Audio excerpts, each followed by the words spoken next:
तो लैब में राम राम सारे ने। जैसा कि आप सभी को पता है कि एनिमल हस्बेंड्री की क्लास चली हुई है और उनमें हम नस्लों के बारे में पढ़ चुके हैं और मुर्गी के रोगों के बारे में पढ़ चुके हैं। अब जो आज हम पढ़ने वाले हैं, आज हम पढ़ेंगे जी पशुओं के रोगों के बारे में। पहले मुर्गी के रोग पढ़े थे, अब पशुओं के रोगों के बारे में पढ़ेंगे। इन सब की पीडीएफ आपको टेलीग्राम चैनल के लिंक पर मिल जाएगी, वहां से जाकर आप इसको पीडीएफ को डाउनलोड कर सकते हैं। और हर एक एग्ज़ाम की इन्फॉर्मेशन मैं अपने व्हाट्सएप चैनल के लिंक पर डालता रहता हूँ, वहाँ से आप व्हाट्सएप चैनल को जाकर ज्वाइन जरूर करें। चलिए शुरू करते हैं। जीवाणु जनित पशु रोग, एंथ्रेक्स, इसका अन्य नाम है गिल्टी रोग, विषहरी, बावला, प्लीहा ज्वर, जहरी बुखार, वह वुल स्कूटर डिसीज। देखिए, पहले आपको यही पता होना चाहिए कि पशुओं में लगने वाला रोग है जी एंथ्रेक्स, और ये जीवाणु जनित रोग है। यह मनुष्यों में भी फैल सकता है और इसका कारक होता है जी बैसिलस एंथ्रेसिस जीवाणु द्वारा। इसमें प्रमुख कौन से पशुओं में फैलता है? ये भेड़ और जुगाली करने वाले पशु। जुगाली करने वाले पशुओं में क्या क्या आ जाता है जी? उनमें आता है अपना गाय, भैंस, ऊंट, इस तरह के जानवर आ जाते हैं जुगाली करने वाले में। और रोग का प्रकोप मई और जून के महीने में, जो अभी चल रहे हैं, मई और जून के महीने में ज़्यादा होता है जी। और 24 से 48 घंटे में पशु की मृत्यु हो जाती है। 106 फ़ारेनहाइट बुखार हो जाता है, पेट में दर्द, खूनी दस्ताना, ये सब इसके लक्षण हैं। वैक्सीन की बात करें तो AS वैक्सीन है इसकी।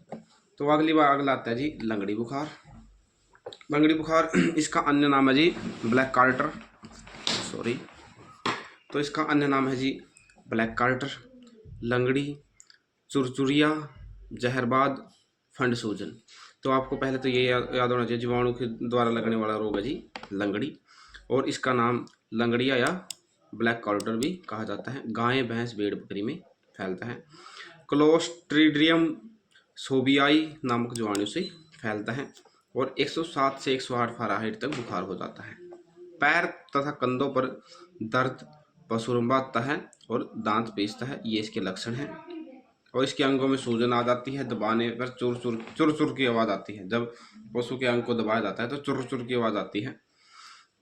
इसकी वैक्सीन है जी black quarter, BQ polyvalent vaccine, sorry. समय जी मई जून के समय में ज़्यादा फैलता है। रोग का समय जुलाई से अगस्त में। इसके बाद आता है, ये इंपॉर्टेंट हो जाता है, थनैला रोग। ये बहुत पूछा जाता है कि थनैला रोग किससे फैलता है, तो ये जीवाणु से फैलता है। मेस्टाटाइस, स्तनशोथ, गारगेट, आयन का शीत। इसका प्रमुख पशु जी अधिक दूध देने वाली गाय या भैंसों में फैलता है। रोग के कारक है जी गाय भैंस में स्ट्रेप्टोकोकस जीवाणु द्वारा फैलता है जी। इसके लक्षण है जी बेचैनी, भूख की कमी, गर्म लाल, दर्दयुक्त आयन, थनों से निकला हुआ दूध पहले पीला बाद में लाल रंग होता है जी। ये थनैला रोग के कारक हैं। तो इसकी रोकथाम है जी मस्टी वैक्सीन का टीका लगवाएं, कुछ समय के लिए दूध निकालना बंद कर दें। आपको इसमें याद करने बात है, थनैला रोग किससे संबंधित होता है? गाय या भैंस से संबंधित होता है और थनों से संबंधित होता है। इसका स्तनशोथ और गारगेट, ये नाम भी आपको याद होने चाहिए, ये दोनों नाम बिल्कुल इंपॉर्टेंट हो जाते हैं। गलघोटू पशुओं में फैलने वाली सबसे भयंकर बीमारियों में से एक है गलघोटू। हीमोरेजिक सेप्टिसीमिया, गुटका, गोडुआ, नाविक जवर और दुरेखा, ये इसका नाम है जी। गाय और भैंस में फैलने वाली बीमारी है ये, और इसका उद्भव काल 1 या 2 दिन होता है।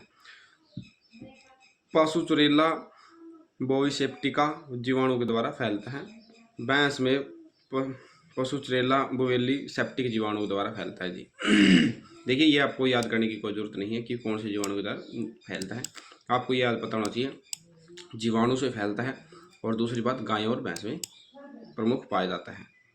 इस रोग को के जीवाणु को सर्वप्रथम बोलिंगर 1878 तथा किट 1885 में यूरोप में देखा। लक्षण 6 से 8 घंटे में पशु की मृत्यु हो जाती है जिसकी। 104 से 108 फ़ारेनहाइट शरीर तापमान, पशु द्वारा गुर गुर की आवाज़ करना। अंश अवस्था 1 से 7 दिन में मृत्यु हो जाती है जी। यह अगला नेक्स्ट है जी फिड़किया। ये भी एक रोग है। ये प्रमुख भेड़ और बकरियों में फैलता है। यह रोग अधिक खाने वाले पशुओं में होता है।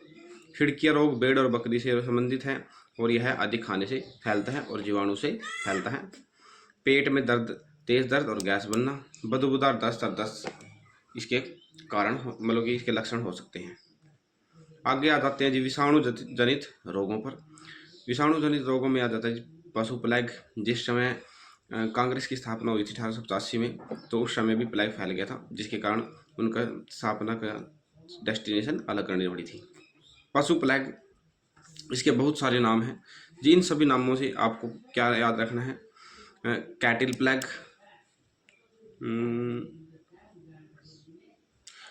पोकनी माता, और बस ये 2 नाम आपको याद होने चाहिए ज़रूर से ज़रूर। यही इंपॉर्टेंट रहेगा। प्लेग पशु प्लेग किससे फैलता है? विषाणु जनित रोग से फैलता है। ये 2 नाम है जी, कैटिल प्लेग और पोकनी माता। रोग छन्ने वाला योग्य वायरस है ये। वायरस का सर्वप्रथम 1902 में वैज्ञानिक निकोली ने पहचाना जी। पशु प्लेग उन्मूलन योजना की शुरुआत 1 अक्टूबर 1954 से 2011 में बंद हो गई है। प्रमुख पशु भी आपको याद रखना पड़ेगा, गाय और भैंस में फैलता है। प्रथम अवस्था पशु का तापमान 104 से 108 फ़ारेनहाइट हो। शरीर में कंपन होती है, दांतों में कट की आवाज़ आती है, जुगाली करना बंद कर देता है। मतलब ये आपको पशु मायूस बैठा हुआ दिखाई देगा। कब्ज और गोबर सख्त व खून से सना हुआ होगा। आंखें लाल श्लेष्मा होगी, ठीक है। रोग का मौसम शुष्क होता है। शुष्क मौसम में ज़्यादा फैलता है ये रोग। बाकी नेक्स्ट पर आ जाइए। ये बाकी जो आप मैं PDF डाल दूँगा, ये सभी आप एक बार पढ़ लेना, लेकिन मैं आपको जो इम्पोर्टेंट है सिर्फ वही पढ़ा रहा हूँ अभी। खुरपक्का मुँह पका रोग, ये जी FMD, एथस ज्वर, मैलिग्रेनेटस और एथफा। इसका सबसे इम्पोर्टेंट है पक्का खंगुआ, ये याद होना चाहिए। मुँह पका और खुरपक्का यही याद होना चाहिए। गाय और भैंस में फैलता है, ये भी ठीक है जी। रोग वायरस है जी AOC, SIT1, SET1, SET2, SET3, SET4। Loafer व फ्रोसेयर ने 1998 में इस रोग की खोज की थी। ये आप याद कर सकते हैं अगर चाहें तो। इसमें पशु में एक तेज बुखार होता है 104 से 105, खाना पीना बंद, जुगाली बंद, मुंह से लार आती है जी, और होठों में चपचपाहट आना जी। तो यहाँ पर नेक्स्ट पर आ जाते हैं जी चयापचय रोग, दूध ज्वर, मिल्क फीवर, प्रसवकालीन ज्वर, प्रसवकालीन रक्त या फिर मूर्छा प्रसवकालीन। आप इसे ही याद रख सकते हैं, चयापचय रोग, दूध ज्वर। तो ये वैसे ही दूध देने वाले पशुओं से संबंधित है। गायों और भैंसों में फैलने वाला अधिक रोग है ये, यही याद होना चाहिए। इस रोग की कैल्शियम के कारण रोग होता है जी, कारक कैल्शियम के कारण से हाइपोकैल्सीमिया। और वैक्सीन का नाम है जी कैल्सीफेरोल की गोलियाँ। जो कैल्सीफेरोल की गोली आती हैं वो इसके लिए अति कारगर सिद्ध होती हैं जी। चिचड़ी रोग, चिड़ची ज्वर, ये है जी रक्तमूत्र रोग, पायरोप्लाज्मोसिस, टेक्सस फीवर, बेबिसियासिस, रेड वाटर रोग। यह सभी पशुओं में फैल सकता है, किसी एक में नहीं। रोग का कारक है जी प्रोटोजोआ जनित रोग, ये फैलने वाला है जी, प्रोटोजोआ से फैलने वाला रोग है ये इंपॉर्टेंट है जी। और बेबिसिया बाइजेमिया प्रोटोजोआ द्वारा फैलता है ये।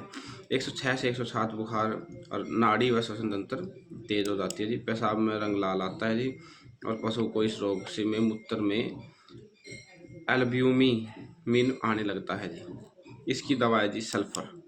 रोकथाम पशु के पर पेस्टोबान लगाते हैं जी, पशु के शरीर पर पेस्टोबान लगाते हैं। ये हमने आज जो है पशु से संबंधित रोग पढ़ लिए हैं।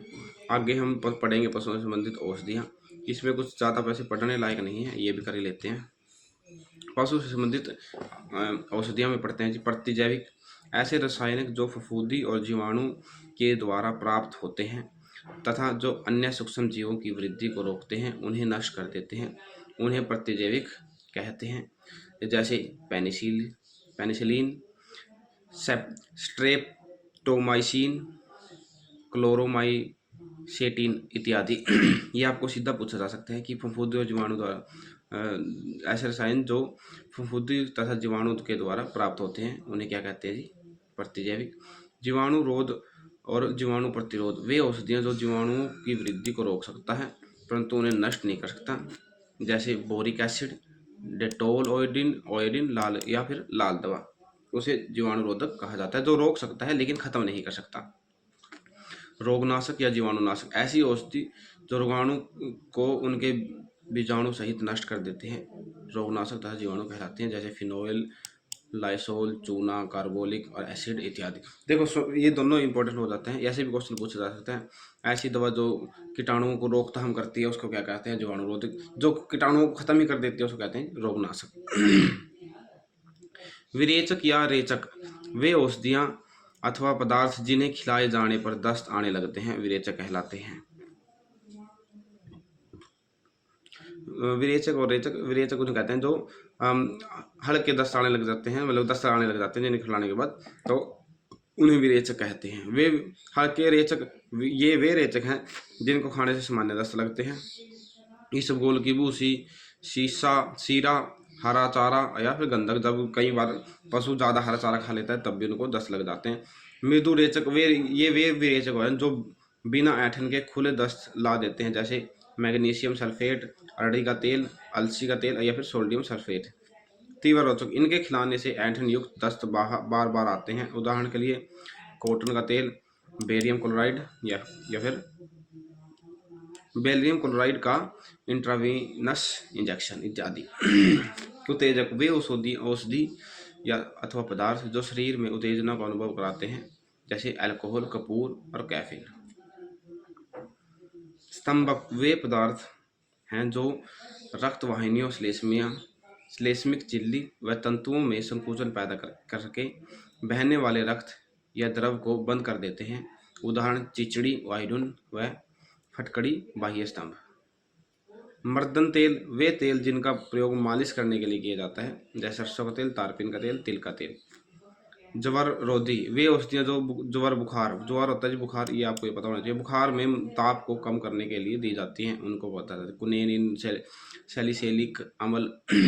कुनेन की बेल वैसे भी नॉर्मल व्यक्ति भी खा सकता है जिससे बुखार नहीं होता, उसका रस पीना चाहिए। कैफोत्सारक वे पदार्थ जो फुफ्फुस नाल के उदासर्जन को बढ़ाते पतला करते हैं, उसे बाहर निकालते हैं। अमोनिया, ओडोनिल तेल। विसर्जन वे औषधियाँ जो विष का प्रभाव को कम करती हैं, उन्हें विसर्जन कहते हैं।